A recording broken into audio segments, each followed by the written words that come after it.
Every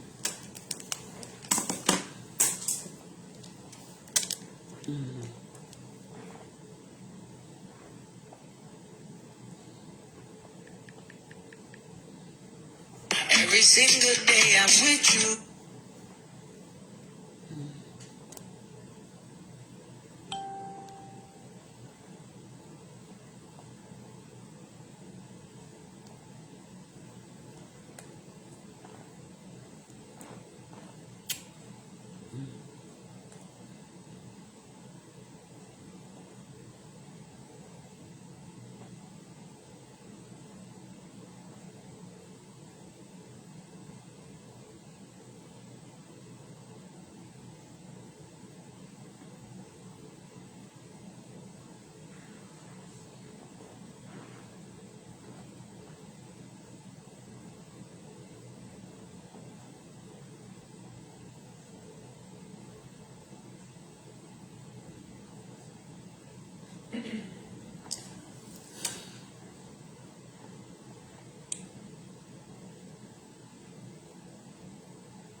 Tolúwa wo irú kíní tí mo sọ yẹn.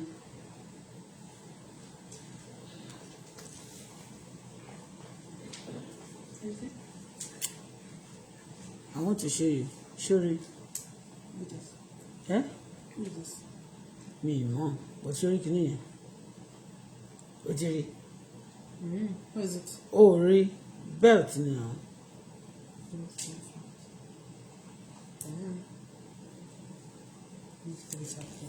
Yes, look at it. I think it's like those. Let me check it out. Òun ni sẹ́, mo sọ fún yín pé gbà yẹn mo ti tarí náà. It looks like the dragon. It's possible.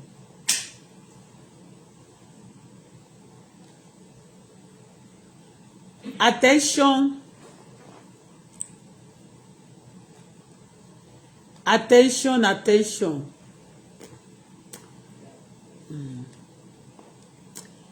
Attention.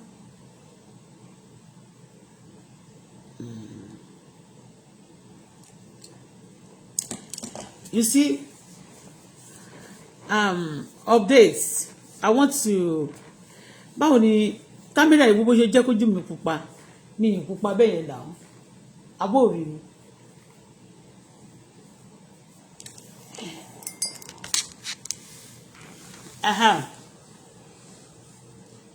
So, I have a story, my observation, you know, my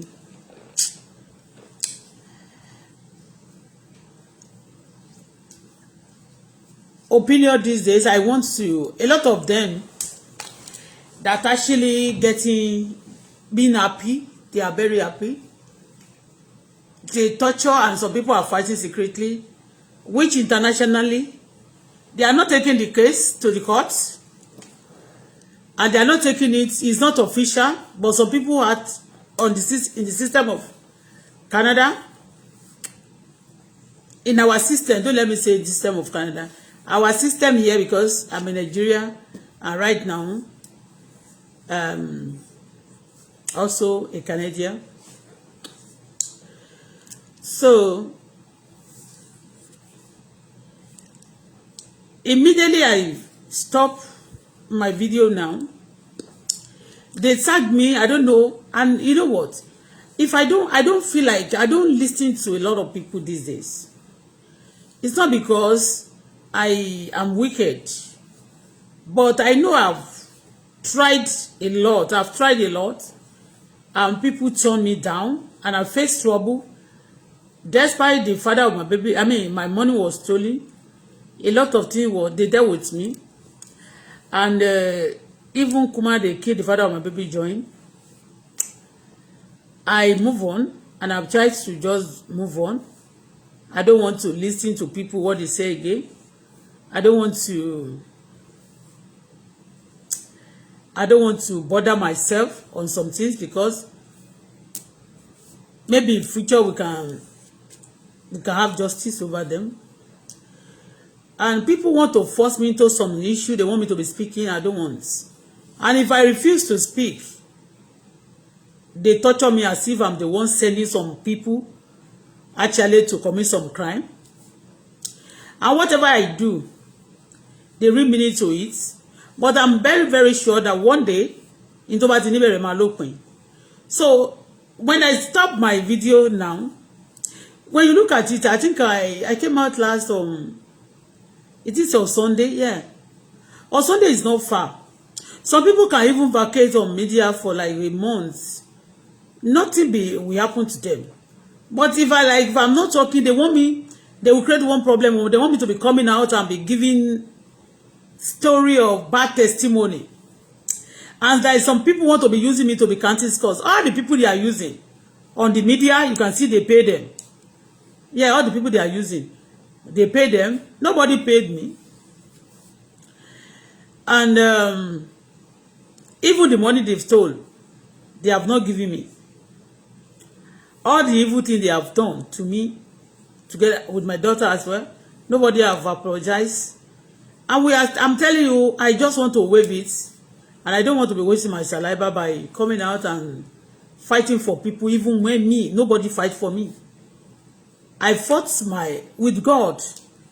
You understand? So nobody fighting for me. I've fought for a lot of people. I've tried a lot of things, And they still want me to be talking. I don't want to talk over things, except I'm being led by the Spirit of God.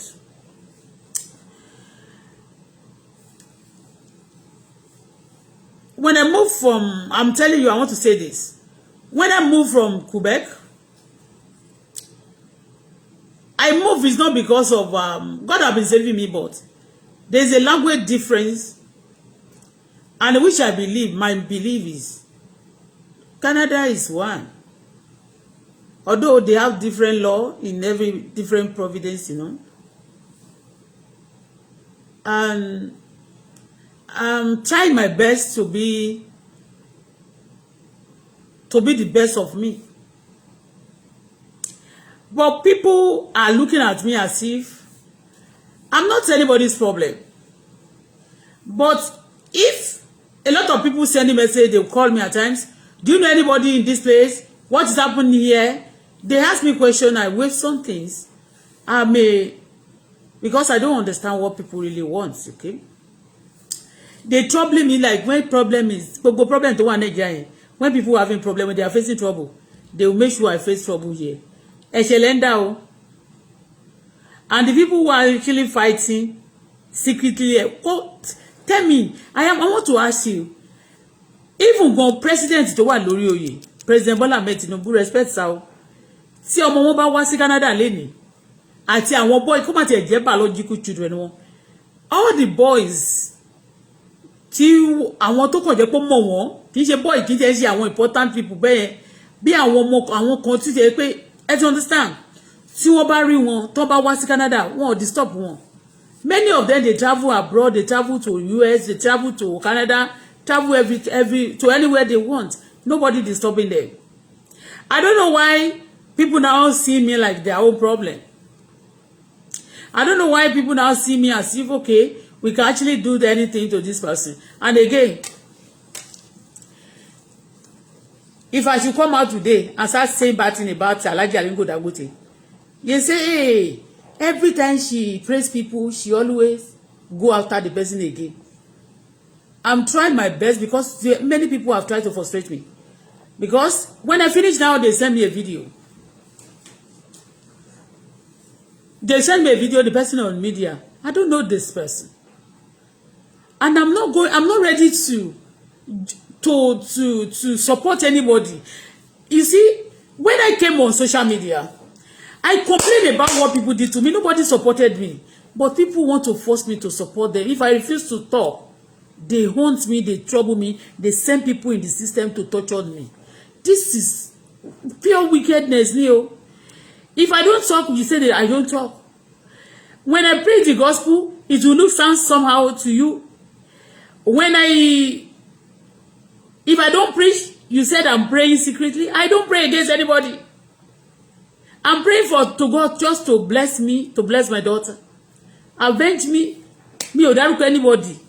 And I don't go for people's children. But you know what? You cannot force me to do some things.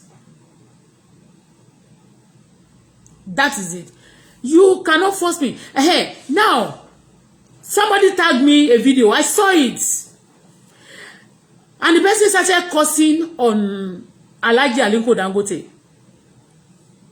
They said they are Yoruba nation. I'm not part of Yoruba nation because it's not all Yorubas that are supported Yoruba nation. And I'm not part of where they are sharing money, they are giving them money. They are not giving me them. When I have problem here, the person who led them, they are sharing money on the media. They never give me, I cannot join anybody. I'm not joining anybody. Oh. And the person said, Alhaji Aliko Dangote, I want to ask you, you people should stop destroying things. You people should stop lying. Sherry Berogula máa ń rí ẹnìkan ò kì í mọ̀ parí ẹ̀ o. Tó bá jẹ́ pé ẹ sọ pé òkè o, ṣé mọ̀ pé a lot of disgrace wọ́n ti fún mi. I don't really care about it. A lot of trouble tó ń fún mi lẹ́lẹ̀. Tó create, I don't worry about it. But remember that whatever you sow, either you have power today, you are going to reap it. Oh. Because now you want to fight Alhaji Aliko Dangote. Because it's building. They are developing Nigeria. Some people don't want Nigeria to be developed. You understand me? They love to take all the resources to abroad and share the money. It's not my problem. The only thing I'm doing now, I'm just praising him, Alhaji Aliko Dangote. Alhaji have not given me them.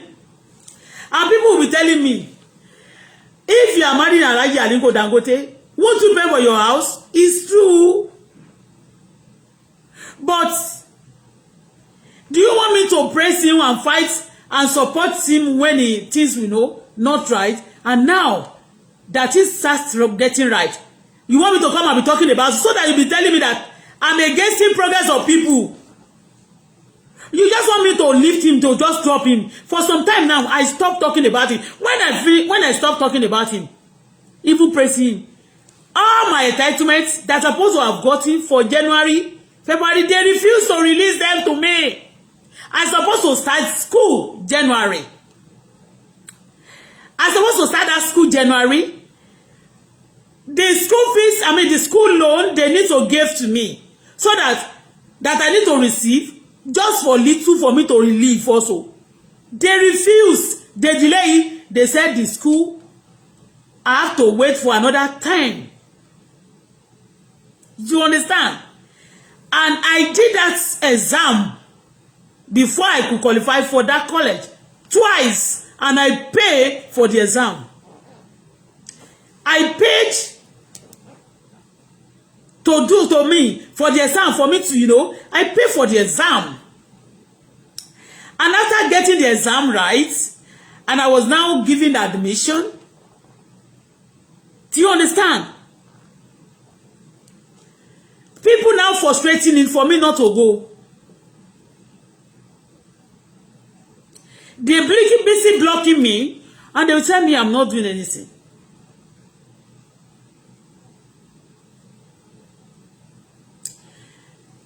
Anyway,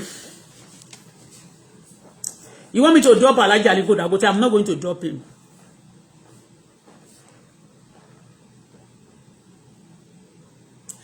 And if you have any problem with him, you getting me? You have tried your best for me to drop him. Okay.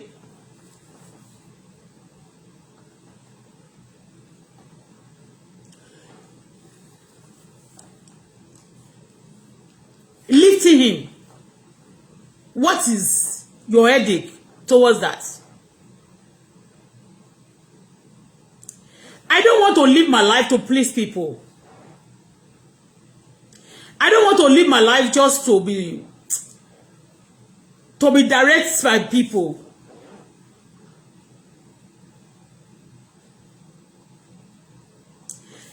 There's some things, I notice that a lot of people have been working to destroy my image, to destroy whatever I do.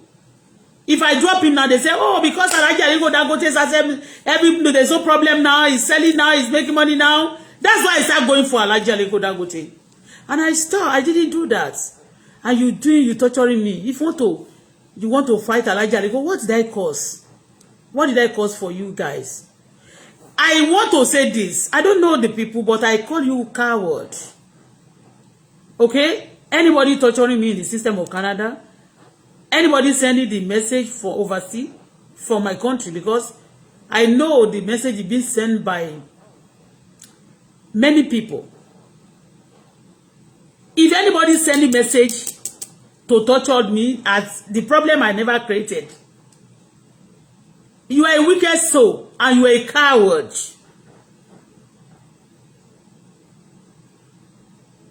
You are a wicked soul. And again, let me tell you something. I'm not going after anybody's children. And stop lying. And you cannot oppose. I'm saying it authoritatively. You cannot oppose any idea.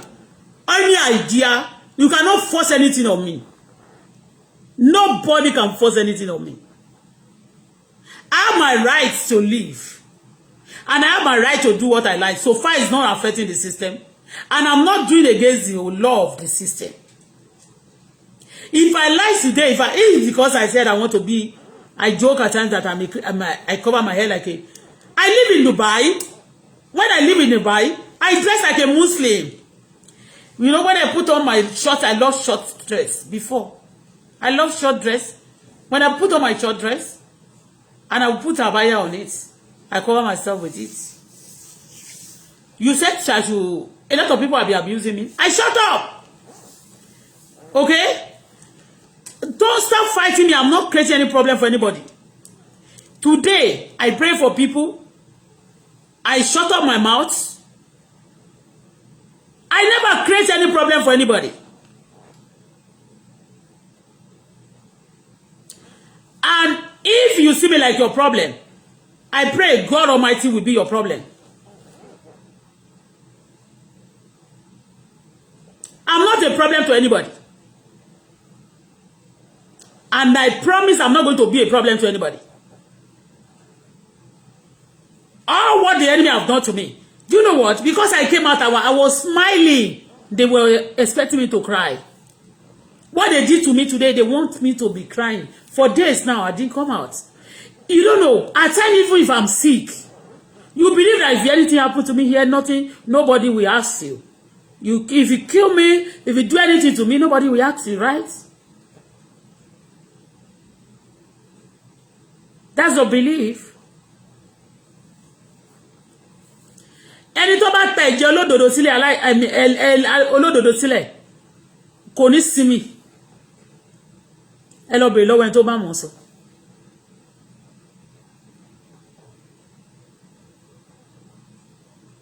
You understand? What you want for me is for me just to recline. If I come out today, I will get yeah.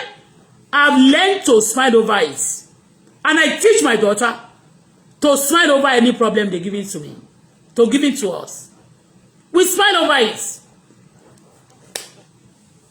But don't di two tí mo ṣe tán lẹ́ẹ̀kan. Mo ti jẹ ráìsì. Ọjọ́ tó lẹ́rùn a máa jẹ. Ọjọ́ tá bá róúnjẹ jẹ a máa dúpẹ́ fún Ọlọ́run. But nobody can force anything on me. Listen and listen good. Mi dẹ̀ ní kú síbí. Ẹni bá lọ máa gbẹ̀mí mi, Ọlọ́run máa gbẹ̀mí ẹ̀ ni. Ẹni bá lọ máa ṣe mí léṣe, Ọlọ́run máa bá mi parun. Ben Moso, God has no respect of anybody. Me boast, I pray, and I do good to people. Even anywhere, timba law, in contact call is on ni pé. Every gbèsè mi ò dá gbèsè sílẹ̀ sọ́run anybody. The time they started war, when people are doing everything, there's nothing I cause. Nobody has given me dime. And if you want to fight yourself, fight anybody you want to fight. Stop disturbing me. Don't be a coward. And majority of these people that they are fighting the system of Canada is because they want to be stealing the things of Nigeria and some things, and they want, just to waste it, and they make the country.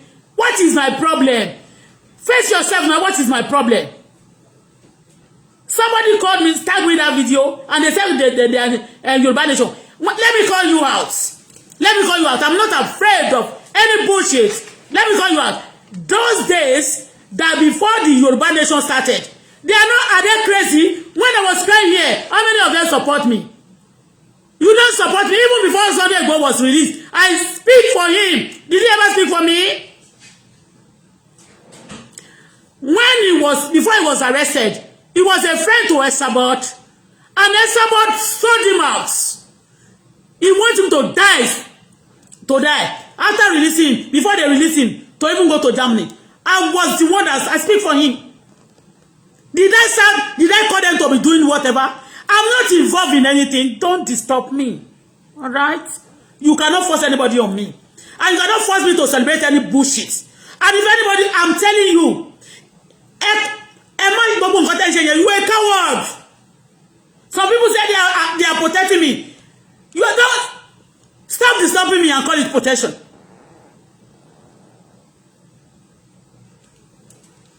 Somebody that are not speaking for me, you want me to be speaking for them? I don't want to be rude because I don't know, maybe you are old or you are young. I don't want to be rude. I promise not to be rude and not to say not to be rude. I don't want to say things that is not godly. Why are you fighting me? For what? What did I do wrong? When I'm quiet, you say I'm quiet. When I speak, you come against me. Did I abuse anybody? Thousands of millions of people have abused me, I saw it on this media. You hold me down like this.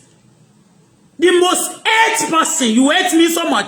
But let me tell you, God didn't hate me. If God hates me, I won't have cause, I won't have the right today to be speaking. I need what I told you. I am today with you. Tolu hello mommy. Come and give me water.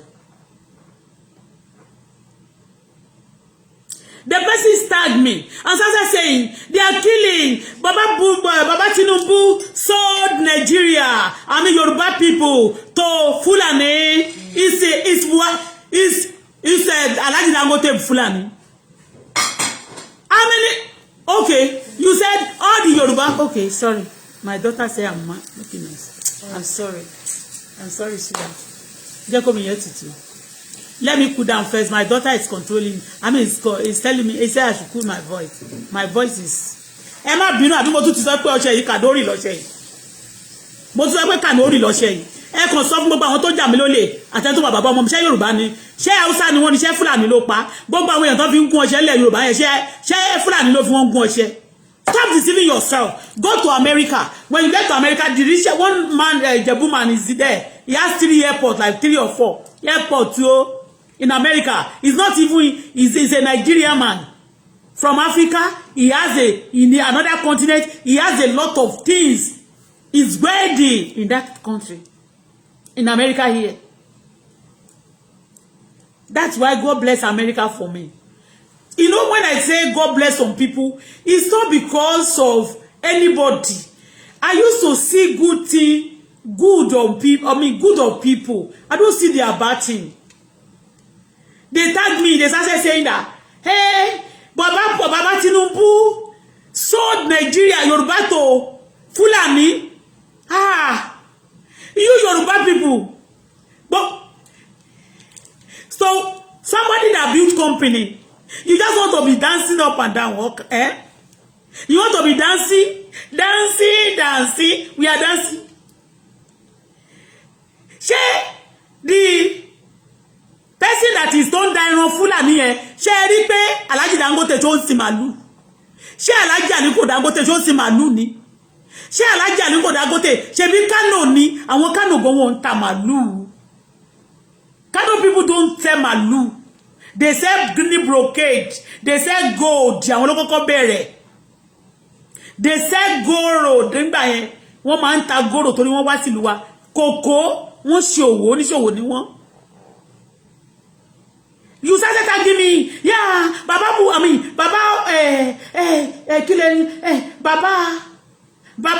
President Bola Tinubu. You brought Buhari. You brought Fulani. You brought this. And you be cursing. You are cursing on people's children. èpè tí wọ́n ṣẹ́ sórí president àtọmọ wọn àti ìyàwó wọn ló lọ ńbẹ̀ mi ì sọ fún yín pé ẹ má ṣe pé o mi ní ẹ ṣe pé o mi ò dá sí yín and you started saying you sold all the land for Dangote that cement elephant àbí tí ṣé wé koro ni wọ́n ti ní tipẹ́ tó ti rà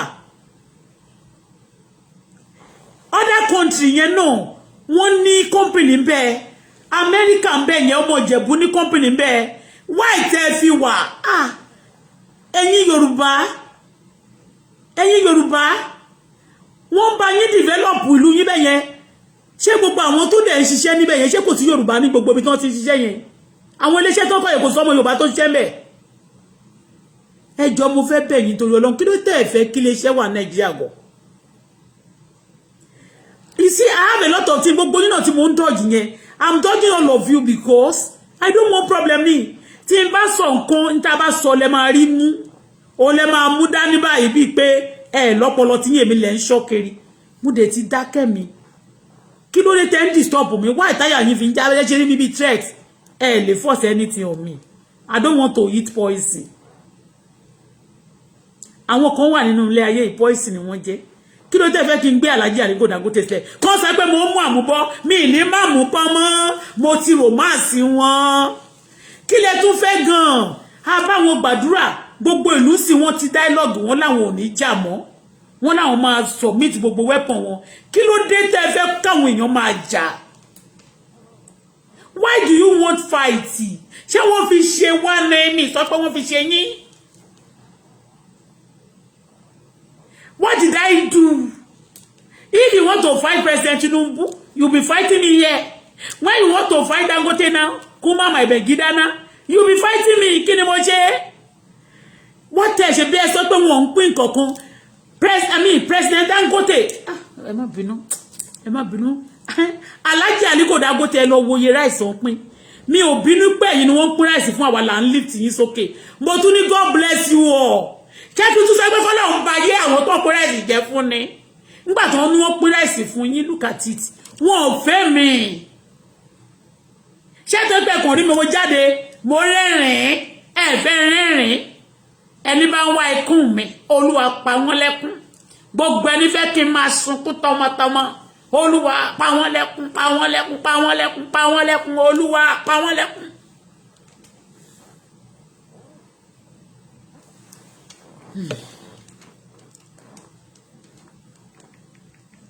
All of you be telling me some people that kill the baby of your father. If you are greeting them, what do you want me to do? What do you want me to do? You will complain about them. You say you don't move on. When I move on, you say I'm moving on. People are making move to tell me. You say they are not giving. Shebi you see now, Alhaji Aliko Dangote billions of owó náà ti fi pín ráìsì nínú àwẹ̀. Àwọn olówó yín gan lẹ̀ Yorùbá kí ni wọ́n pín fún yín. Is a question. All your rich people in Yoruba land, what did they give to you? And you are complaining that President Tinubu never give anything to anybody. The time President Tinubu that lost the election in Lagos, the time he loved Lagos, Lagos was one of the best in Nigeria. Kò sí state tó la Lagos ní the whole Nigeria. And President Tinubu is part of the people who have ruled the place that helped the state. And little time you start fighting him. Why you always fight the people that are right? The one that are right will be the one to wrong to you. Let me tell you, Ọlọ́run ní ẹ torí yín mú èyí tẹ́ bá ń wò mí. Olúwa má jà ní mẹ́ta o. Olúwa mo kọ̀ láti ní mẹ́ta. Olúwa mo kọ̀ láti ní mẹ́ta. Mo kọ̀ mẹ́ta ilẹ̀. Mẹ́ta ilẹ̀ ọ̀dà o. Mo kọ̀ láti ní mẹ́ta. Mo kọ̀ láti ní mẹ́ta. Gbọ́wọ́ ẹ lórí kó gbàdúrà yẹn fúnra ẹ. Téèyàn bá tún ní ilé iṣẹ́ táwọn ọ̀dà sì máa fi rí iṣẹ́ ṣe You will be fighting. Fúlàní o, they killing. Ṣé Fúlàní ló pa gbogbo àwọn èèyàn tó ń dúnbú ní Ogun State tó máa rá sí gbóyè tó máa ní wọ́n gbé àwọn ọmọ obìnrin tó ń pa wọ́n. Ṣé Fúlàní ni ẹ má máa parọ́ náà. Kí ló dé tẹ́ ń gbẹ̀bí Fáláre ọmọ aráyé? Kí ló dé tẹ́ fẹ́ràn òkùnkùn jù mọ́lẹ̀ lọ? Aráyé ẹ yí wa yí padà o. Ẹ jẹ́ ká gbọ́ t'Olúwa ọba, ẹ jẹ́ á gbọ́ t'Ọlọ́run níjọ́sàn tá dé yìí. Ẹni ègbé ńlá lẹ ṣe fún President Tinubu. Bí ìtún dáhùn sí.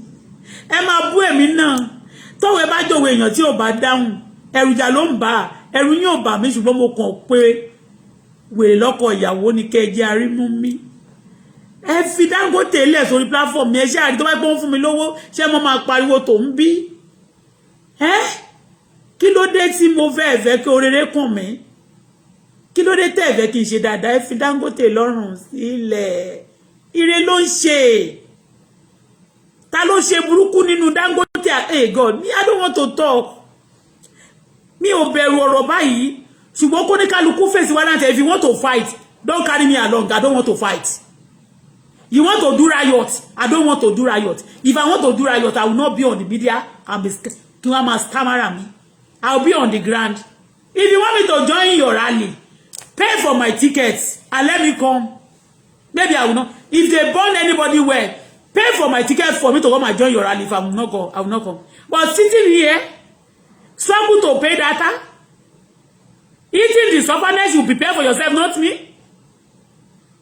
Then you will want me to be talking and come and be chatting. Yay, they are killing Nigeria. Yay, police is not good. Yay, click on that. I won't do that. Because all of you that is going out for rally, you are being paid. Ọmọ tí bíńjọ́ tó lọ 200 million, wọ́n gbà 500 million, gbogbo ilẹ̀ ń gbowó.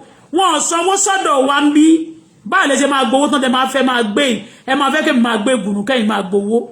Kò ní lè jọ láké. Mo ti speak fún Sunday Igboho kò speak fún mi. Ó launch ìwé Esabod báyìí. Pam kò pẹ́ ni wọ́n mú. Ó launch ìwé wọ́n mú. Èmi mo speak fún ẹ lọ bẹ̀rẹ̀ lọ́wọ́ ẹ̀. Tí mi bá speak fún Sunday Igboho. Mo speak fún torí ẹnu àtúnṣe mi kí ló dé. Ìgbà tí ṣòro rẹ̀ ń bẹ̀ yẹn tó kọ́kọ́ dé tó lọ sọ́dọ̀ Esabod. Ní ìgbà tó ní problem tó gba sátìmọ́lé pẹ́m. Èmi mo bẹ̀rẹ̀ sí gbàdúrà. Èrè tó jẹ lórí ẹ̀ àti shortage tó bá ṣó fún mi bẹ́ẹ̀ ni. Shortage tó bá ń jọ sígbà tó ń shoot àbúrò ẹ̀ pàtó náà assassinate àbúrò ẹ̀. Mo dìde fún. Mo dojú ìjà kọ gbogbo àwọn tí ò yẹ kí n dojú ìjà kọ nítorí wọn kí ló dé. Wọ́n fi mí yáwó lọ́wọ́ yín ni. Ẹjọ́ tó bá jẹ́ pé àlùjọ̀nú kan ló ń dojú yín kọ mí. Ẹ sọ fún àlùjọ̀nú yẹn kó jẹ́ kó rí òun pé. Ó ti yé yín mi like mi ò kan jẹ́ dandan ni ẹ̀yin lẹ fẹ́ jà mo lè mi ò jà. Torí tẹ́ ń jà lé lórí. Ẹ̀yin fúnra ó yé yín jù mí lọ. Kò yé mi. Ìtí ò bá dẹ̀ yé mi kò mi ò lè ṣe. Èmi bí báyìí sì tẹ́ bá fẹ́ tí wá bá yín máa jà. Tó wá jẹ́ Nàìjíríà. Èmi ò fẹ́ jẹ́ ká wọ́ọ̀dù gbogbo àwọn wèrè tó máa ń dó sórí mídíà yẹn tó máa dúró sílùú kan tó máa lò wọ́n láti máa yán wọ́n máa gbó bí police bulldog. Mi ìfẹ́ bá wọn darapọ̀ mọ́. Ṣé àbọ̀ pé wọ́n ní tó bá tó àkókò wọn máa bá àjàgà náà máa fọ́ dànù. Wọ́n ti fọ́ àjàgà yẹn òkè ó máa gbó bí ajá. Kó jókòó sẹ́yìn òdì kó máa gbó bí ajá. Ẹni bá fẹ́ kí n support wọn irú ìṣòwò rẹ̀ sí wọ́n wò pé ṣé mo rí ó wà ń bẹ̀ yẹn platform ẹ̀ ti já mo ti speak fún rí kò sí èbúté òbu mi yẹ̀fú yẹ̀dí dáadáa mi ìdẹ̀ bínú tó bá tún bu màá tún support ẹ̀ bákan bọ̀ mi kò support ìjà ni. I'm not fighting. Ìyàwó òṣòwò rẹ̀ mélòó níṣẹ́ rí ìyàwó òṣòwò rẹ̀ ń ta ni. Ìyàwó Sunday Igboho tó ti ń jà fún agitation ẹ rí ìyàwó ẹ̀ ń ta ni. Wọ́n ń pàmpà ìyàwó wọn ni kí ló dé fẹ́ fi èmi ẹ fẹ́ jẹ́ kí wọ́n lo èmi ráàkì kọ́kọ́ mi má gbádùn mi. Kéèyàn di ajẹ́lẹ́kùrú. Obìnrin tó bá ti ń gbójú gbogbogbò ó máa dájẹ́lẹ́kùrú ni. Ajá tó ní kúrú náà lára. The dog with the disease. What is cruelness? Skin disease. And they will never be romantic because they will be scratching every time, scratching every time, scratching. If they are not scratching, they will be bo. They will be shouting. Banky, Iyane. I don't want to be like that. What is it? Because ọ̀rọ̀ tó ṣẹlẹ̀ mẹ́ wọ́n fẹ́ kí n dá sí. I don't even watch. Let me tell you, I don't watch some things. Only today I know. I mean I saw a news that we have there was a state in Nigeria now that being controlled by soldiers. I say that if anybody mess up too, the soldiers are ready to take over the country. That's it. That's the meaning. If we have a state in Nigeria that they declare as a state of emergency now, that if anybody messed up, that you just believe that some people also from overseas or some people. I'm not saying people should be killing. You see, people I know, the one I don't know, I'm sorry for them when bad thing happened to them. I'm not pretending. I am not pretending. Mo máa ń gbé pain mi sílẹ̀. Kò ṣe pé kò sí pain lẹ́ni wọ́n fẹ́ kí n ké. Lọ́la àná wọ́n fẹ́ kí n ké, ìjẹta wọ́n fẹ́ kí n wọ́n máa yọ mí lẹ́nu. Me dey decide láti má ké mọ́. Kò sí problem. Èmi believe in one thing. Ẹni tó ṣe tó ti lọ sign warrant ìjọ ikú ẹ̀ tó wá sọ pé ó fẹ́ pè mí dání mi ní tẹ̀lé. Àjọ wáyé ńjọ́ kan. Níjọjọ́ lọ. Mi tẹ̀lé yín ẹ má bínú. Ẹ má bínú mi ò fi Ọlọ́run á sì yín lọ. Àwọn ọmọ kan wọ́n ní àwọn ọmọ kan wọ́n wà lórí media wọ́n ti rude wọ́n wá bẹ̀rẹ̀ sí fẹ́ máa disturb ayé wọn. Ṣebí wọ́n ní ìyá kí àwọn wá jáde kó sunkún. Èmi sì ń bí báyìí mò ń ké fọ́mọ mi pé kún fọ́mọ mi lẹ̀ wọ́n ti pa bàbá ẹ̀. Ẹ sọ fún mi rí ńjọ́ kan pé ẹ fọmọdé injustice bẹ́ẹ̀ dẹ̀ ti pa bàbá ẹ̀. Ẹ jẹ́ kọ́mọ yìí live ẹ fọmọ yìí lọ́rùn lẹ̀. Ìyálà ìyá yín mélòó àwọn tó máa ń speak yẹn mélòó ló ti dìde tó sọ̀rọ̀ fún mi rí. Ẹ máa fẹ́ kí n máa support you. Why you love my gift and you don't want to pay for it? Ẹ jọ ṣe ẹ̀sìn wí gbogbo ẹ̀yin tẹ́ ẹ yẹ mí lẹ́nu. Mi ìbúyàn mi torí mi mọ̀ bóyá gbàlagbà wà ńbẹ̀. Mi dẹ̀ fẹ́ rude these days. I don't want to be rude. I want to be like a gentle like a dove. I want to be wise like a snake and be gentle like a dove. Okay? So, bí mo dẹ̀ ṣe múra yìí, tó ló wà lọ́mọ mi. Ayọ̀ mi ti dé. Please, can you give me my driver license, Dubai driver license? Let me show you again. I do dress like this and cover my head. When I live in Dubai, if I'm going to the office, tí má kàn lọ sí church nìkan náà ni máa yọ àbáyà kúrò. Do you see that bag with the purse? That my purse, that silver like this. Check it. Tó bá ti rí purse yẹn gangan kó mú wá. Let me show you. All of you have tried me. You have shown me a lot of girlfriend of my Megidana. Even the wife. And there was the documentary, they said, after this marriage, there was nobody again that is Ladi got married to. You have said that and I will love it and like it. What else do you want? Leave me now. Ṣé tí o bá wáyé ṣe kó máa ń yókùn jẹ́ ìsinmi. Ṣé bẹ́ẹ̀ fẹ́ kọ́ ọmọ yín ní ìsinmi ẹ̀dẹ̀ fẹ́ kí gbogbo obìnrin tó wà lẹ́yìn kó ní ìsinmi náà. Ẹ jẹ́ ìsinmi. Kì í ṣe pé ká dẹ̀ sọ pé a fẹ́ ìsinmi náà pé kẹ́kàn tí èèyàn bá ti pa yín tì. Tí èèyàn bá ti pa àwọn kankan tí ẹ̀yin náà pẹ́ ni náà tì. Tí bá sọ pé obey wọ́n máa ní tí bá sọ pé obey be obedience wọ́n lè sọ pé àwọn tí APC wọ́n lè tún máa ronú sí báyìí pé ó dẹ̀ kó fẹ́ support obedience sí o èyí kọ́ anybody tí bá fẹ́ pè máa dárúkọ ẹ̀ direct irọ́ you just quote why àlùjọ̀nú wo ló dojú àwọn èèyàn burúkú ikọ̀ mi ìkókò ẹ̀yin apanijẹ́ ìkókò ẹ̀yin apanijẹ́ ìkókò ẹ̀yin apanijẹ́ ìkókò mélòó mo pè yín o mo pè yín pé ẹ ṣe ojú kò lára mi bíbélì ní ká pàṣẹ nǹkan láyé a máa fìdí rẹ̀ múlẹ̀ lọ́run o mo pàṣẹ fún yín ni o ẹ̀yin ènìyàn tẹ́ ẹ jẹ́ apanijẹ́ ìkókò adúnumọ́ni apurọ́mọ́ni takoni ajani ló lè má san òpùrọ́ tó máa ń fẹ́ kí n post òun sórí social media wọn bí post yín o ẹ yàgò fún mi ẹ yàgò lọ́nà ẹ yàgò ẹ sọ mí lọ́rùn sílẹ̀ ẹ torí Ọlọ́run ṣe é pé mo tún fọ lọ́rùn sí. Wọ́lá drink water.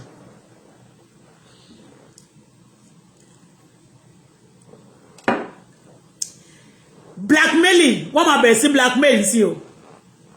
Yoruba people they are so threats. We are here in Canada. Ori. Inú báàgì yẹn ńkọ́ tó jẹ́ silver yẹn. You check all the bags. Check at least check few of the band. Check like 4 or 5 of them. Yoruba is here in Canada that are doing well. Yoruba is there in America. Yoruba is there in UK. Yoruba is everywhere in the world. I'm not supporting any killing, please. Either Fulani or Yoruba or anybody. I am not supporting any killing. I hate killing. Look at me. Ìyálà ẹlòmí àwọn Yoruba nation yẹn. Àwa tí ń sọ̀rọ̀ say no to killing kí àwọn Yoruba nation tó dé nbí. Tó bá jẹ́ pé wọ́n like mi nítorí pé wọ́n jẹ́ alábòsí náà ni. Ṣé kò yẹ kó sọ pé obìnrin yìí ẹ ti fi lọ́rùn sílẹ̀.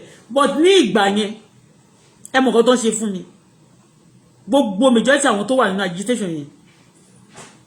Tí ó bẹ̀rẹ̀ agitation majority ọ̀dẹ̀ gbogbo pátá ló bú mi pé you are a fool. Wọ́n fi ìgboro wọ̀n ẹ́ ni like it's like they're telling me that you are a fool. That is just a normal thing that Yoruba people will do to you. When they steal from you, gbójú ẹ kúrò ńbẹ̀, they want to steal yẹn. They boast of stealing. And it's strange to me. I'm seriously. But now, it's obviously that big steal, small steal, old steal, women also steal, men also wọ́n gbẹ́yìn sí.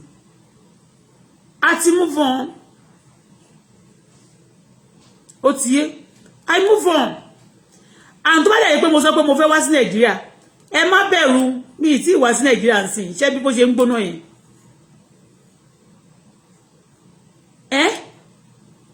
But ìtí bá ní mo fẹ́ ṣe náà mo fẹ́ ṣe ẹ kàn fún mi ní space.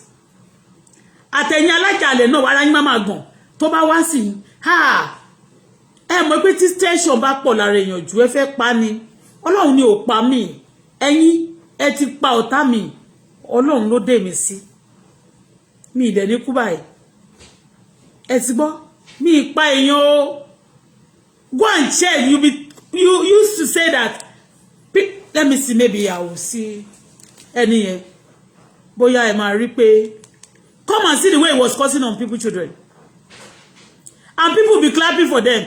Check my Facebook, you paralyze it. Check my YouTube, you paralyze it. And we're still looking like this. I'm not saying anything. Do you think what you have done to me is not painful? But the Lord has given me the grace to overlook it. Bó ṣe rárá ọ̀run ló rárá ayé.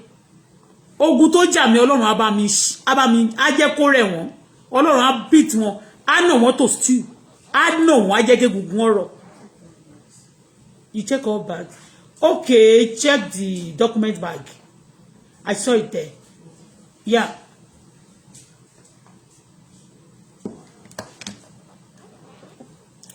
Bola, drink water. Thank you, Jare, my sister Robert. God bless you. See? Money memory gone. Tó bá jẹ́ tí má gbé báàgì sókè báyìí ẹlòmíì máa bẹ̀ sí gbé sókè tó bá dọ̀la bí pé bóyá ṣe ni mo fi ń ṣakọ tí wọn they be carrying it as if ó ga o àwọn ẹlòmíì náà tí bá tún ti rìn lọ wájú tí mo rìn báyìí tán máa wò pé ó nídìí gbogbo nǹkan lẹ jealous lára mi wọ́n tún lọ gbá àwọn tó ṣèdí bàbá ìṣọ́kùnrin lèmi ni tẹ bá dẹ̀ fẹ́ ṣèdí tẹ bá fẹ́ ta sí Alhaji Aliko Dangote irú bó ṣe lọ sọ́fíìsì Ọ̀túnba àmì Prince Dàpọ̀ Abíọ́dún yẹn ẹ lọ máa jùdí lẹ́nu ọ̀nà bẹ́ẹ̀ bí wọ́n máa wò yín ẹ mọ bí tẹ́ ti lè rí wọn náà ṣáwa táwọ̀ wa ò tẹ̀ wọ́n sí ṣóhun ni èmi lẹ́ máa jùdí fún pé tó bá jẹ́ ìdílé fẹ́ fi gba Dangote àwa gan nídìí ẹ̀rí wọn Nàìjíríà náà go and do what to is not what about bọ́m̀bọ̀ yẹn Aláàjì ò ní èrò pé wọ́n ń jẹ bọ́m̀bọ̀ bẹ́ẹ̀ yẹn wọn ò ráyè bẹ́ẹ̀ jẹ́ rí wọn yẹn. You don't know people with business. They are not romantic. Anybody that marry them, wọn ò lè fẹ́ tó bá ti wà romantic jù. Torí pé ẹ máa lọ cheat. Àwọn kedere wọn ò lè fẹ́ obìnrin tó bá ń cheat. Ó ti yé yín bẹ́ẹ̀ yẹn wọn ò lè fẹ́ cheater. Ọ̀rọ̀ yín máa ń pa mí lẹ́rìn gbà mí, á dẹ̀ tún pa mí ní màá tún máa wò pé ẹjọ́. torí pé mo jáde lẹ́ẹ̀kan mo preach mo rẹ́rìn kí ló dé. Do you see my driver license in Dubai? Do you see me? This is me. You can see the way I cover my head. You can see it. So doing this is not even new. Do you understand?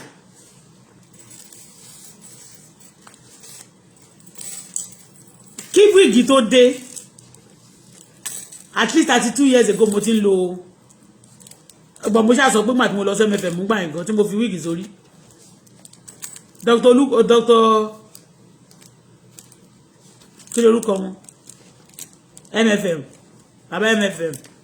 Ó ní kí n yọ wig orí mi ni. I mean, ó ní kí n lọ ṣe deliverance. Nǹkan lára nǹkan tó fi sọ pé kí n lọ ṣe deliverance tó pé mo dé wig. The jealous, okay, jealousy ni. Ah, they jealous me. Pẹ̀lú bí mo tún ṣe wà yìí. Ah, hey. Mi ìdẹ̀lẹ̀ sọ pé Ọlọ́run kó jẹ́ kí jealousy yẹn kúrò. Ẹni tó bá kàn jealousy mi tó bá já jealousy. Ṣé your man jealous ẹni tí ó bá hate ni? If I don't like you, there's nothing I will jealous about you.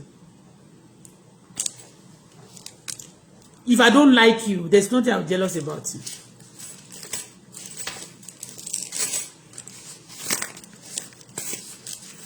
You don't like me and you are still jealous about me.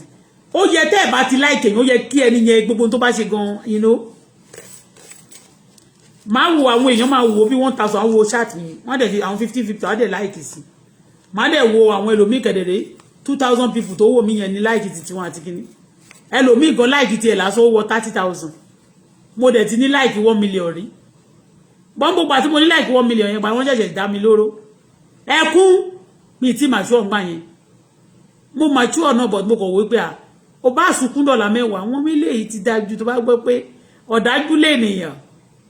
Àyíká làwọn abiyamọ kan. Ẹ má jẹ́ ká pé mi fún yín o.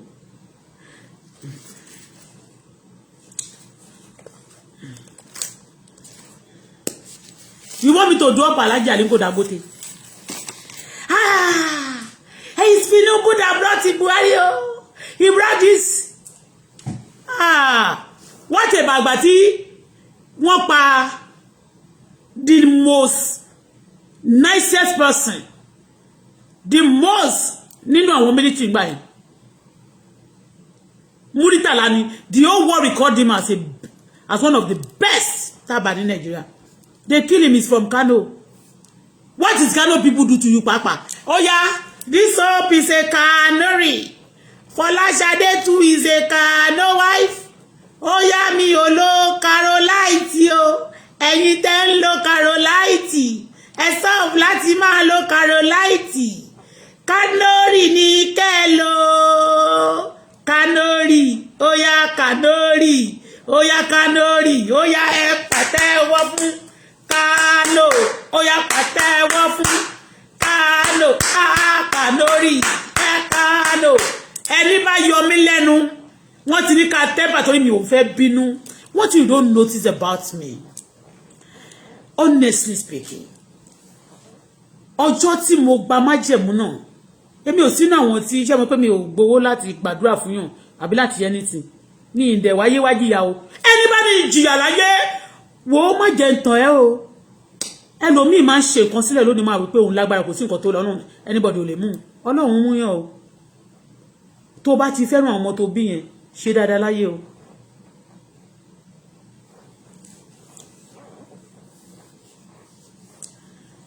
One of the best ó ṣe dáadáa fún wọn ni. But I notice mi ò mọ̀ bóyá ó ṣẹlẹ̀ bẹ́ẹ̀ ní east. Mi ò mọ̀ bóyá ó ṣẹlẹ̀ ní north bẹ́ẹ̀ náà. Southwest wa yẹn. If people are doing good, is the enemy of them.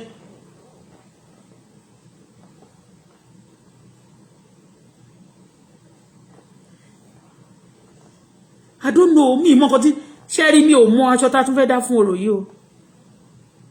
If I'm telling you, I don't know what is happening on the media.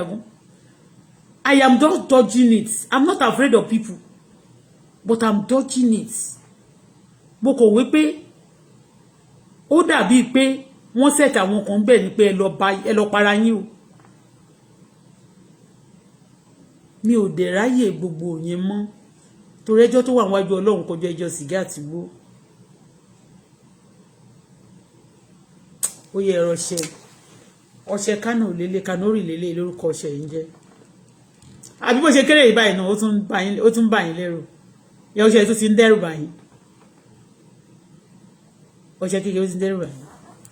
Nígbà tí wọ́n sọ pé wọ́n ń wó gbogbo cement kí ní wọn lógùn state wọ́n wá nígbà tí Ọ̀túnba Dàpọ̀ Abíọ́dún dé wọ́n ní wọn ọ̀dẹ̀ wo mọ́ wọ́n dẹ̀ ní thank you very much yẹ bí gbogbo ìgbà tó ń disturb bẹ̀yìn àwọn tó ń ṣẹ́ bẹ̀ ṣe wọ́n ní máa interrupt wọn.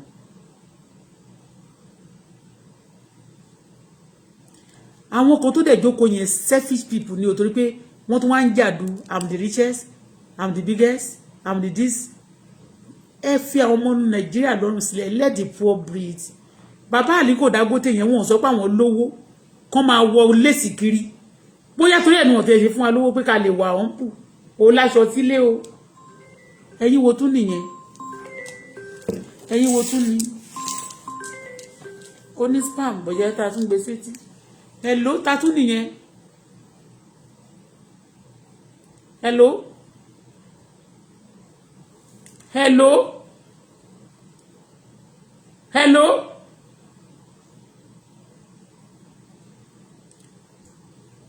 ọ̀tárí ò lélẹ́yìí ẹ má fi para ọ̀tá pọ̀ lóde hello ẹ má pọ̀fọ̀ sétí mi o ta tún nìyẹn hello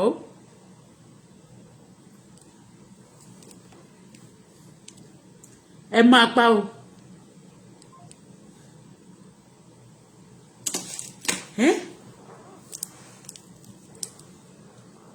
ẹ ti sọ fún mi ẹni mi ò fún mi lówó kankan mo ní mo ti gbọ́ gbogbo nǹkan tẹ́ ṣe mo kàn rẹ́rìn ni wọ́n tẹ̀sí ẹ tún fẹ́ ẹ wá ránṣẹ́ Kanórì lórúkọ ṣe yìí jẹ́ ẹ̀yin Kánò ẹ bá mi ránṣẹ́ o ránṣẹ́ Kanórì ní kẹ́ fi máa wẹ̀ ẹni tó dálé iṣẹ́ sílẹ̀ tí gbogbo èèyàn ń ṣiṣẹ́ ń bẹ̀ kẹ́kàn máa jí gbogbo ẹrù lẹ́kọ́ kẹ́ máa kó lọ ta kẹ́dẹ̀ máa wé ìṣẹ̀dànù tí wọ́n bá fẹ́ bá Nàìjíríà ṣòwò wọ́n máa bá wọn negotiate pẹ̀lú gọ́ọ̀mẹ̀ntì kì í ṣe pé personality ló máa jẹ́ ní ìrúdù ẹni tá bá dẹ̀ tún rúdù sí àti bẹ̀yìn títí ẹ má bínú tó bá jẹ́ àbí ẹ má bínú tó bá jẹ́ rúdù bọ́ títí ké Aláàjì Dangote yẹn ẹ fi lẹ̀ ẹ jẹ́ fi wọn lẹ fi mí lẹ̀ ẹ fi Dangote lẹ̀ ìyẹn lẹ́bí sẹ́ pé ẹ máa dìlé ẹ̀ tẹ́ bá ti ń dìlé ẹ̀ yẹn kò ní lè lọ sí Nàìjíríà tó bá tẹ̀ fẹ́ lọ kò ní lè lọ rí Mègídáná mo ti ẹ̀fẹ́ bèèrè lọ Mègídáná jẹ́ wọ́n sọ pé kẹ́ má fún mi lówó láti kí n tẹ̀ lè fi ra tíkẹ́ẹ̀tì ni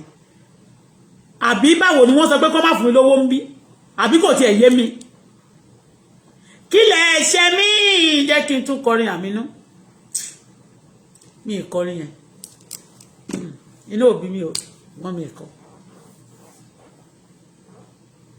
ẹni tó pè mí sìn ó pè kò sọ̀rọ̀ ẹ̀rù mi ń bà yín ni kí lẹ tún pè tẹ́ lè sọ̀rọ̀ fún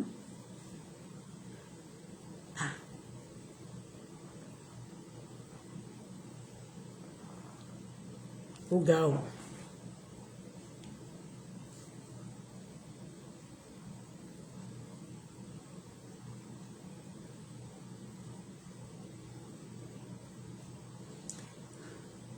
Tolúwa ni mí ayọ̀ mi ti dé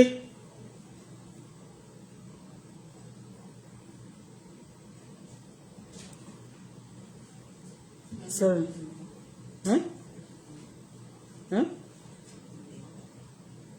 wọ́n sẹ́ni mi ìwé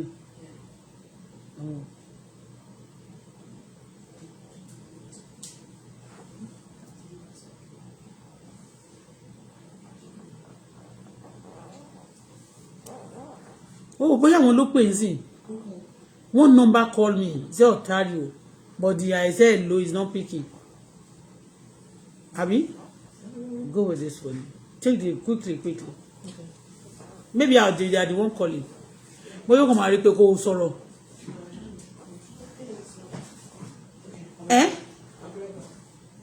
ó ti túnú ẹni yẹ kí dúró náà.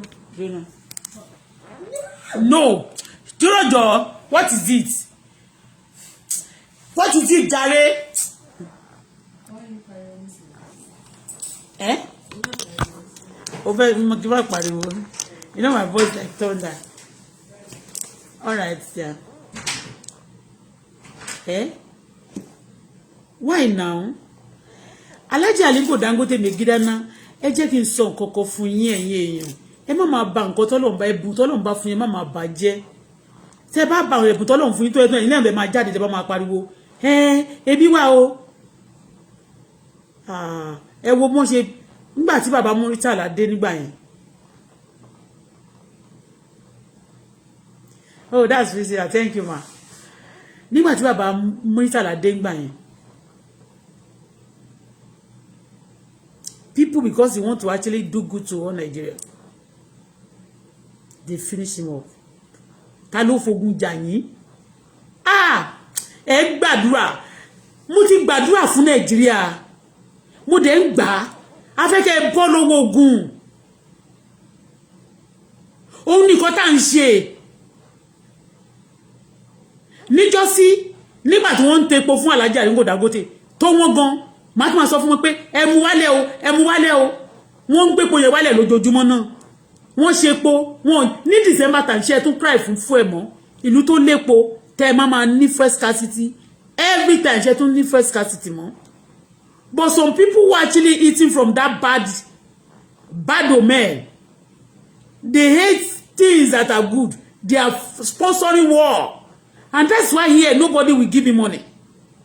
Nobody giving me. Because that you are blocking, is like, let me be frank, is that you are also blocking some people, they are already been blocked. Why we pay to block? Èmi ò ṣe nítorí ara mi, I did that because of my nation. How can we? Irú àwọn tó pe àwọn ní agitation yẹn náà, if they are doing right thing, tó bá ti support mi gbà yẹn, báwo ni mi ṣe ní support wọn, support mi, wọ́n bá ní gbà support wọn, ẹ̀dẹ̀ mọ́ pọ̀rọ̀ tí n bá sọ, àtàdúrà tàbá gba Ọlọ́run máa jẹ́ kó rọlẹ̀, kì í ṣe mi náà. If you even love somebody, you tap the anointing like, you submit yourself to me, ní kì í ṣe pé ẹ máa fẹ́ kí n submit ara mi sọ́wọ́ yín. Ẹ má máa parọ́ mọ́ mi lójoojúmọ́ tí wọ́n bá fẹ́ tún Nàìjíríà ṣe máa ní bẹ́ẹ̀ kọ́. Wọ́n ń pa èèyàn nílẹ̀ Yorùbá yẹn, wọ́n ń fi èèyàn mú gàrí nílẹ̀ Yorùbá. Wọ́n ń jẹ èèyàn, wọ́n máa fi dín, wọ́n máa fi èèyàn ṣètùtù kó dáa. Tá bá sọ yẹn nú ẹ bínú. Bá sọ títọ́ ọ̀rọ̀ ẹ ló korò. Bá dákẹ́ ẹ máa ní kí ló dé àkíṣodí. Kí lẹ fẹ́ ká ṣe? Ẹ wo bá ṣe ń sọ̀rọ̀ ńsìn. Èmi lẹ di ọwọ́ mi mú sí bí bàbí ẹni tí ò mọ̀rọ̀ sọ. Mi ì dẹ̀ sọ pé mo tóbi jẹ́ anybody lọ. Meanwhile, ọ̀rọ̀ yẹn dẹ̀ máa ní sense.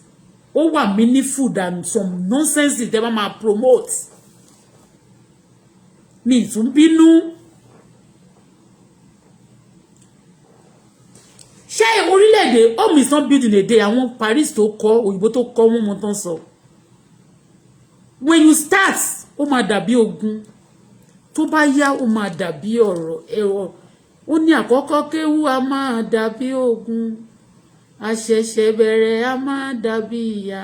Tàbá kéwú náà tán, a wá dàbí ọba. Àwọn Mùsùlùmí ló máa ń kọ́ ọmọ kan yá lónìí. Ṣùgbọ́n orin tó make sense ni. That when you start learning, you start building, it's difficult. It's not easy. Many times, you are going to forsake your food. The money you need to use for personal things at times, you have to put it on it. It's not easy. You deny many things because you want to build it. I know it's painful. Ẹni tó bá ti kọ́lé rí máa mọ̀ pé láti kọ́ nǹkan kò ṣe tó easy. Talk less of the whole nation.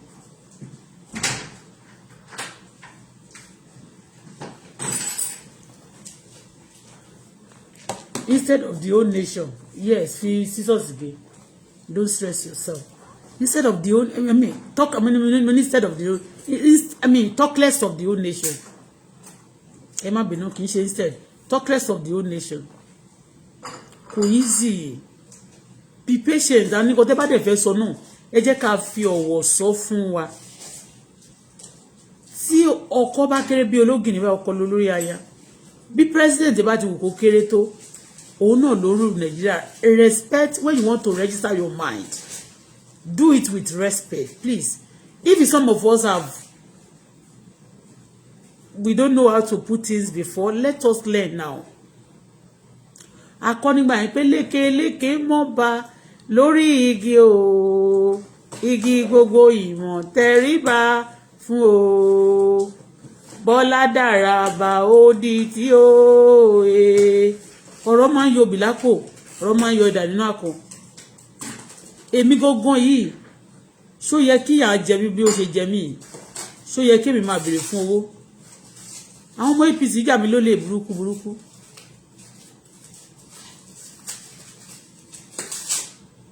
Wow.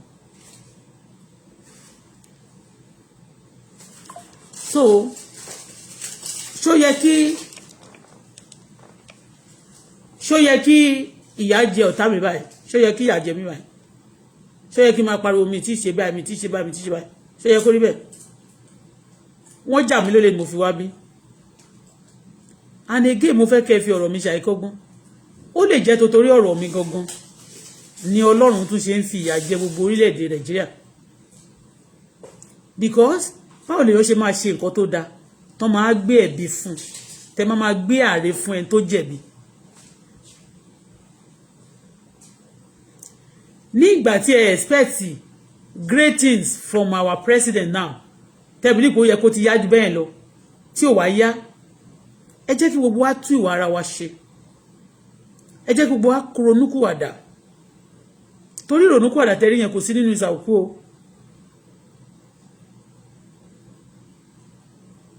Ṣó ti yé yín? Tẹ́ bá fẹ́ ọmọ oko tó bá fẹ́ jẹ búrẹ́dì ni, ó náà máa fi iṣu ránṣẹ́ sílẹ̀. See if anybody wants my support, you be good to me. I will tell you I need money, I need this, I need that. Nobody doing that to me. And you want me to support this? You cannot. That's slavery. I'm not a slave. And slavery has stopped for long. Nigeria ni mo yìí tó ń ṣe slave. Wọ́n máa fẹ́ lù ẹ́ bí ẹrú kó má sanwó fún ẹ. Ẹ jẹ́ ká stop slavery. Nigeria ló bẹ̀rẹ̀. Kò sí ìlú tó máa ti ṣiṣẹ́ ńsìn tí bá ṣiṣẹ́ ńsìn tó wọ́n ní sanwó fún mi. Slavery is not a good thing. I'm not a slave. Bàbá mi ò dẹ̀ tẹrú rí. Orúkọ bàbá mi lẹ máa fi mọ̀ pé kò tẹrú rí. Bàbá mi kò bá wọn pẹ̀lú àwọn tó ń tẹrú tó máa tàyàn síta. Because he will never be intimidated by anybody. Ìtọ́ bá ṣe tí mo mọ̀ tí ò dáhùn náà ni káwọn èèyàn máa fọwọ́ lálalẹ̀ tí àwọn kan dẹ̀ fẹ́ máa ṣe lónìí bíi pé Nigeria is a bush place. No, Nigeria is a country. The largest in Africa, West Africa, be in Africa, kọ́ni. Nigeria, Nigeria, giant of Africa, òmìrán of Africa, head of Africa. Ẹ jẹ́ ká behave dáadáa. Tágbára bá ti ẹ̀wà tọ́lọ́run ṣe bless wa tó. Ọmọ tó dára ni mí bí ṣe wà yìí. Ó yẹ kó máa fi mí yan gan ni. Kéèyàn máa ṣe nǹkan báyìí. Kẹ́ wá máa wá downfall ẹ̀. Kí àwọn kan máa wò pé gbogbo àwọn tó ń pariwo tó máa ní kẹ́ máa lọ jà kiri yẹn. Àwọn tó believe pé ṣé kí n sọ fún yín. Ìjọba President Tinubu ò ní jẹ́ worst ní orílẹ̀-èdè Nàìjíríà yẹn. Go and write it down. Wọ́n ti ní testimony o. Tẹ́ ẹ̀ bá ti gbàgbọ́. Check it out. Ìjọba tó ń bá ti dé tí àwọn àṣírí bá ń tú. Wọ́n tú àṣírí yẹn náà kì í ṣe pé wọ́n pa wọ́n àbí wọ́n ṣe nǹkan kan fún wọn. Ìjọba tó wọ orílẹ̀-èdè Nàìjíríà salam tí wọ́n epo wọn mú kò sí scarcity mọ́. Ó dẹ̀ sì máa wálẹ̀ náà. Ẹ jẹ́ ká fọkàn balẹ̀. Ẹ má jẹ́ kí a máa fipá múyàn. Wọ́n máa sọ pé ṣé orí tó bá tẹ̀lé lẹ́yìn sí wọ́n máa follow ẹ. Mi ò jẹ́ ìyẹn. After all tí má wà lórí Facebook sí wọ́n fún mi lówó. Mi ìgbowó. Ìyà tẹ́ fi jẹ mí ti tó o. Ṣùgbọ́n tẹ́ ẹ̀ bá mọ̀. Ṣé mọ̀ pé mo ti ń bẹ̀ yín tipẹ́. Tó bá yá mi ní bẹ̀bẹ̀ mọ́ o. Tí bá dẹ̀ sọ pé mi ní bẹ̀bẹ̀ mọ́. Mo lè kí tí ń bá ní mi ò ṣe blogging mọ́ lónìí. Ẹ̀yin kọ́ lẹ lé mi lọ o. But platform mi ní delete ẹ̀ ọjọ́ tó bá dẹ̀ wù mí láti jáde. I'll come out and do it. I should call you for what? Mo mọ̀ ẹ́ rí ní abóyá wèrè. If you talk further, I will block you. Kò jẹ́ kó rí ẹ pé. Don't call me, I just come and do. Don't say that. I'm saying things that is necessary and you are telling me to call you. Call you pé kí ló ṣẹlẹ̀.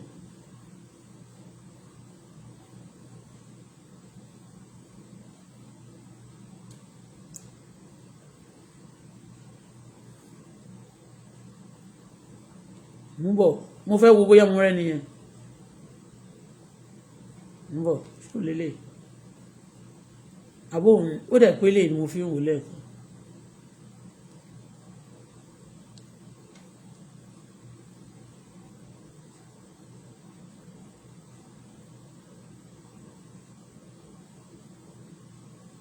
Please, for God's sake.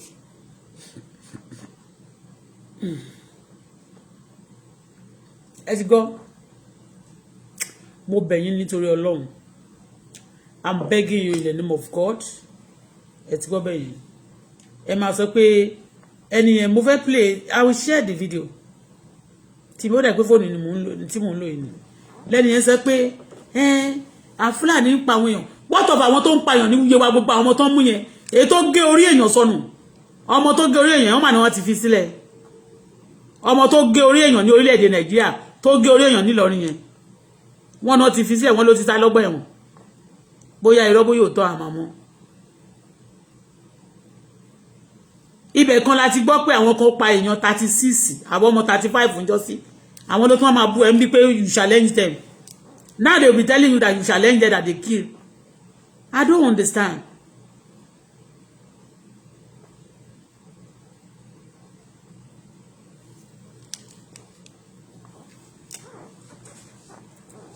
If you want me to follow you, give me money now and tell me that, okay, I'll be following you like God. Every one of you are working for money. In a new Joe Rogan's anybody ló ń kẹ́yìn sí Ọlọ́run gan kẹ́yìn sí yín kò sí tó ṣẹlẹ̀ kò sí tó kàn mí. Don't use me. You have your wife, you have your children. Let your children free ẹgbẹ́ ọmọ yín síta.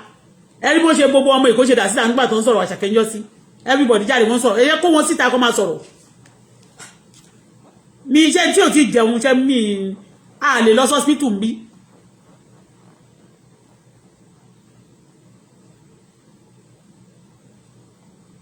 Ó ti yé.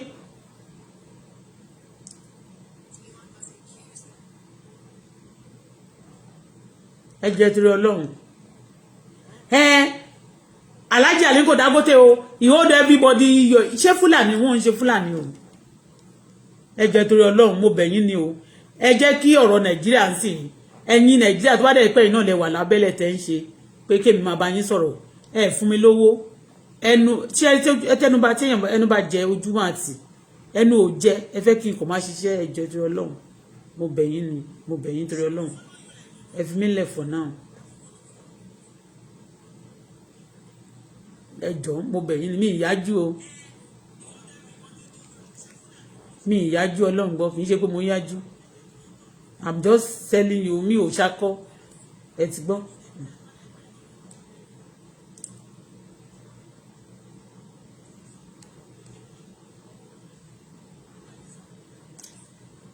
Ẹnìkan send message ó send message.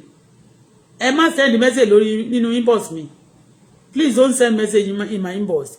Come on the kini ke wá send kini yẹn.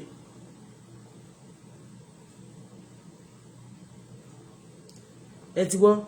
Ẹ send message sí mi ní under my platform. Torí ìgbà míì message yẹn mi ò rí sí o. Ẹnìkan ti send email lẹ́ẹ̀mejì sínú inbox mi rí o. Mo ṣe rí nsìn ni o. Ẹ jọ̀ọ́.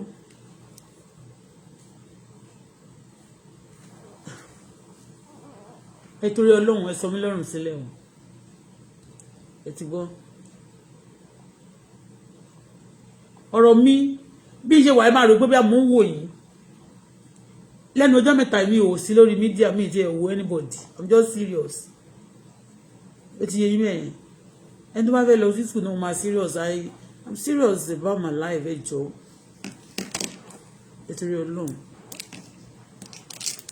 mi ì rí nǹkan kan tàlájì Aliko Dangote ṣe tó bad wọ́n kọ́ iléeṣẹ́ gbogbo èèyàn máa ṣiṣẹ́ ń bẹ̀ kí ni káwọn kan máa kọ́ iléeṣẹ́ kán dẹ̀ máa wo mi ì sọ̀rọ̀ sí mo rí náà ó yẹ kí n jáde kí n analyze ẹ̀ ṣe rí pé mo dá sí mi ì analyze ẹ̀ bọ̀ tó ti yí àgbáyé àwọn Ìjẹ̀bú wà níbẹ̀ yẹn Ìjẹ̀bú ni máa yẹn ó ní airport káàkiri a lot of rich people are everywhere all over the world why ẹ̀ tẹ́ fi máa wà lórílẹ̀‐èdè Nàìjíríà ẹ̀ wọ́n gba ilẹ̀ wa o àwọn agitation o wọ́n gba ilẹ̀ wa o tó bá ń gbalẹ̀ yìí tẹ̀yìn pariwo pé wọ́n gbalẹ̀ yìí tó bá èmi ò ní kẹ́nìbọ̀dì pa èèyàn I don't support I say no to killing I say no to terrorism I say no to bad thing but at the same time ká wà lórílẹ̀‐èdè wa kọ́ máa ní kí tribalism máa gbòòrò bẹ́ẹ̀ yẹn kí Yorùbá máa sọ pé ilẹ̀ wa o wọ́tọ̀ gbogbo àwọn tó lè sọ wọ́n wà lamẹ́ríkà wọ́n wà ní Canada wọ́n wà all over ní Europe wọ́n máa sọ pé our land tólúwa nílẹ̀ yẹn náà a mọ̀ pé èèyàn gbúdọ̀ respect àwọn elders but ẹ jọ̀ọ́ ẹ tún mí lẹ̀ o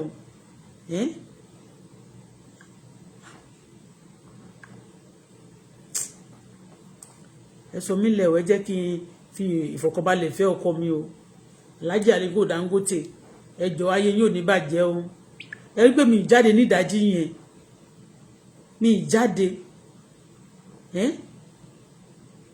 mo ń support àwọn youth náà àwọn tí ò yẹ kí n gbé wọn sórí bíbá ẹwẹ léèsì àwọn ọmọ tó ní kẹ́ẹ̀dì sí wọn máa gbé wọn síwájú platform mi ṣé ìṣe pé ẹ̀yà wèrè ṣé mi wà nínú àwọn ẹgbẹ́ yín ni ọ̀dọ̀ àwọn ẹtí mo bí tó yẹ kẹ́ ẹ lọ ṣe ti rí sí torí tèmi bá kàn jáde tí mo wà nínú ilé òkè tí bá ti ó ti ẹ ṣáà ti rí stature mi sìn mo dẹ̀ ń rìn so tí bá ti yá tí bá ti fẹ́ jókòó máa ti orí ìjókòó báyìí ni máa ti máa ṣe show fún yín torí gbà mí tá bá jókòó sórí ìjókòó kò dìde ṣe show òun náà ni ẹjẹ torí Ọlọ́run o Alhaji Aliko Dangote is a transparent ẹ wo ṣẹ́rí kò sókù wọ̀kan bí kankan ìmọ́lẹ̀ làwa ẹ ti rí góòdì tí wọ́n wà nú ẹ̀ ni ó ti yẹn yẹn fi kà lórí sopò ẹ̀ káyé ẹ̀ dá náà ni kójú ẹ̀ máa dán kó má ṣàbílẹ̀ Gálílì kí àti ẹ̀ lè pure eléyìí ò ń ṣe ọṣẹ mírèkù o but má tún gbàdúrà fún ẹ tó bá ọ̀dà ọṣẹ yìí ọṣẹ kàlórí á tún gbàdúrà fún ẹ ààrẹ á máa dán ni ó ti gbọ́n pa máa dán ògùdán rí wàá kan dán sòló ó ti yé wàá tún yún gàdà yọ èjì kò sí píríṣẹ́ ṣe pé nísìnyí mi ò lo kinní kò sí ẹ̀ṣá mọ̀ pé kò sí fítà mọ́ lórí Facebook ẹ rí pé mi kò lọ sórí Instagram mi ì lọ sórí TikTok lórí YouTube yẹn gan ó yẹ kí n máa lọ bẹ̀ mi ò lọ torí nǹkan tẹ́ ṣàfẹ́ náà ni pé mi ì gbúdọ̀ lówó mi ì dẹ̀ gbúdọ̀ wá Nàìjíríà yes because I believe pé tí n bá ní freedom maybe you are in trouble many of you wọ́n á sọ pé you must not come to Nigeria ẹni bá ní má dé gan bẹ̀ náà kò ní tura fún yín ní wípé ẹni tó bá ní mi má wá ilẹ̀ yẹn máa gbé mi kí n tó dé because mi ò ní kí tẹni tó dáa kó má dáa báwo la ṣe máa ṣiṣẹ́ fún ilé-èdè bẹ́ẹ̀ máa ní pé ká jẹ ìyà ẹ̀ẹ́dẹ̀ wá ń ṣe fún mi bí pé ṣe lẹ lọ́ọ̀fù mi lọ́ọ̀fù wo lẹ fún mi ẹ̀yin alájàlẹ̀ tún ṣọ́ ara yín o tẹ́ bá fẹ́ kí n mẹ́nu bà yín ẹnìkan tún sọ lẹ́ẹ̀kan wọ́n ní ẹnìkan tó ní wọ́n bandit mú ẹnìkan ní Nàìjíríà wọ́n lẹ́gbẹ̀ẹ́ ìkàlẹ́ ni wọ́n ti lọ gbowó ẹ má máa káyọ̀ lórí kíjàre mi ò fẹ́ máa dá yín lónìí o torí pé ẹ̀wà kan ẹ̀wà ẹ̀ ní kíní ni àwọn agitation ló dáwó fún wọn lára àwọn tó ń gbé wọn náà wọn agitation wà bẹ́ẹ̀ ẹ jẹ́ torí Ọlọ́run o nígbà tẹ́ bá sọ pé tó sójà Nàìjíríà gbéyàn so ṣé mi ni mo fẹ́ lọ kojú sójà Nàìjíríà ẹ má máa tàgbí tẹ́ fẹ́ fi ń ṣe sí ṣé mi jẹ́ sójà ni ẹ kó sì lọ omi ò fẹ́ jọ́ tẹ́ bá ti fẹ́ rojọ́ yín ẹ lọ síbẹ̀ yẹn ẹjọ́ tó wà níwájú Ọlọ́run kò jẹjọ́ sìgá àti gbó ọ̀tọ̀ọ̀tọ̀ ìṣòro ṣọ̀tọ̀ọ̀tọ̀ wọ́n ti wá bàbá ọmọ mi mọ̀ wọ́n pa bàbá ọmọ ti yín náà wọ́n jà mí lólè wọn ọ̀jà yín lólè náà ẹ̀yin tí lọ́rẹ̀ jẹ́ ti bọ̀ ẹ ti lọ ẹ ti dé ẹ wà pẹ̀lú ọkọ yín ẹ̀ ń dọ́bù ẹ̀ ń sùn ẹ̀ ń ṣe gbogbo ẹ̀ kí ẹ mọ ẹ ṣe kọ́ ní yín pé mi ò fẹ́ ṣe pè mọ́ o torí bọ̀tẹ́ bá dẹ̀ sọ pé kí n ṣe pè máa ṣe pé ń sìn I don't want to be cross I am telling you I don't want to be angry if I'm angry with you you miss it and Ọlọ́run májẹ̀mú ni ẹ jẹ́ sọ fún yín Ọlọ́run ṣe májẹ̀mú yẹn fún mi ó ní mi ìfẹ́ sọ fún yín o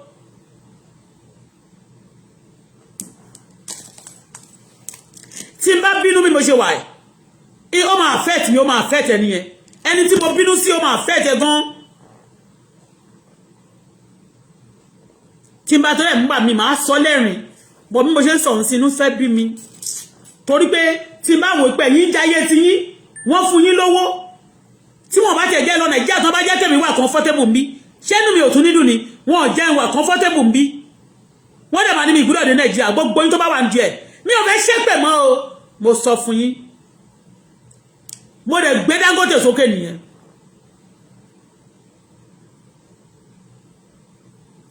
everybody mọ̀ náà kò sí nǹkan tó wà ní but every of my accounts they know there's nothing hidden about me if the government of Canada I even want to investigate there's nothing anybody country anybody in the world if they want to investigate me they know there's just nothing hidden about me. I don't have money now. I will come out and tell you I don't have money. What else do you want? They share rice. They oppressing me. They giving other people money. Did I get upset? Help me no lay. But you want to confess you know ni pé kí n gbélé. It's your plan so that I'm sọ pé a sọ fún yín o ló máa gbé wọn sókè náà ló máa bá ti wọn jẹ́. Mi gbé Dangote lẹ̀. Dangote mi gbé fún yín. Torí tí bá ti gbé fún yín báyìí ẹ máa bá ti ẹ jẹ́ ni mi gbélẹ̀ tèmi náà ò dẹ̀ ní bàjẹ́ ọlá pé mo fẹ́ dáadáa fún orílẹ̀-èdè Nàìjíríà tèmi ò ní bàjẹ́ tọmọ mi ò dẹ̀ ní bàjẹ́ gbogbo ẹnikẹ́ni tó bá fẹ́ kí tèmi bàjẹ́ lórí rere tí mò ń ṣe gbogbo tí yín ló máa bàjẹ́ ló máa mú jẹ́gẹ́ lójú ìyẹn bó ṣe jẹ́ o wọ́n máa ní má ṣe pé mọ́ bí mi bá ṣe pé ìṣẹ̀dá mi á súre fẹ́ni tó bá ṣe dáadáa fún mi ìṣẹ̀dá mi á dẹ̀ ṣe pé fẹ́nikẹ́ni tí ó bá ń ṣe burúkú fún mi tí mi ṣe burúkú fún. wọ́n ní wọ́n lọ kọ́ wọ́n tó fẹ́ kọ́ wọ́n ti kọ́ wọ́n ti ní kíní yẹn ní gbẹ̀ Ògùn state yẹn gbà ẹ̀ ìgbà tó dẹ̀ tún yá sí wọ́n tún fẹ́ tó bá síbẹ̀ yẹn náà tó tún fẹ́ àwọn staff àwọn èèyàn máa ríṣẹ́ ṣe àwa ń lọ sí ìlú òyìnbó ń sin a máa lọ London lọ America lọ Canada láti lọ wáṣẹ́ láti lọ ṣiṣẹ́ àwọn èèyàn náà máa wà kí ló dé ẹkùn fẹ́ kẹ́kùn máa gbogbo resources kẹ́kùn máa wéṣẹ̀ ṣẹ́rẹ́ jẹ́ nsọ̀kan fún yín tán bá ń wa góòlù níbì kan ó máa ń tán o tán bá ń wa any kind of source mineral resources kò sí nǹkan tí ò ń tán kò sí nǹkan tó níbẹ̀rẹ̀ tí ò ń tán tẹ́jọ́ bá dẹ̀ ti pọ̀ lórí nǹkan báyìí náà ó lè tán lójijì o tí wàhálà bá pọ̀ táwọn èèyàn kan máa àwọn kan máa sọ Ọlọ́run mú ẹ ṣé o ti rí báyìí wọ́n máa sọ fún ẹ báwọn ṣe gbá tutù káwọn máa ṣe nǹkan burúkú wọ́n máa ṣe báyìí kí ló dé ẹ sọ mí lẹ̀ o Dangote is my love no matter what the enemy can do to me. Dangote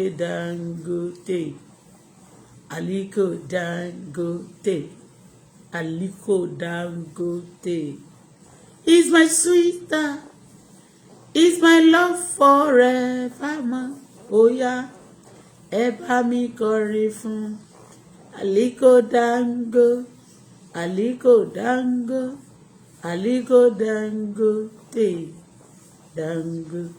Ọkọ Bọ́lá Fọláṣadé ó yá ẹ kọrin fún Aliko Dangote ọkọ Bọ́lá Fọláṣadé ó yá ọkọ Bọ́lá Fọláṣadé bàbá Mariam bàbá Fatima bàbá Alimati àbí Alima wọ́n ní Alima yes wọ́n ní Alima wọ́n ní Mariam wọ́n ní Fatima ìkẹ́ àtọ́lá kó máa bá gbogbo yín pátá korogodo. I wish you well. Goodness and mercy shall be my portion. I wish Nigeria well also. It shall be well with me. Ìwọ tó ní kó má dà fún mi kò ní dà fún ẹ. Bye for now.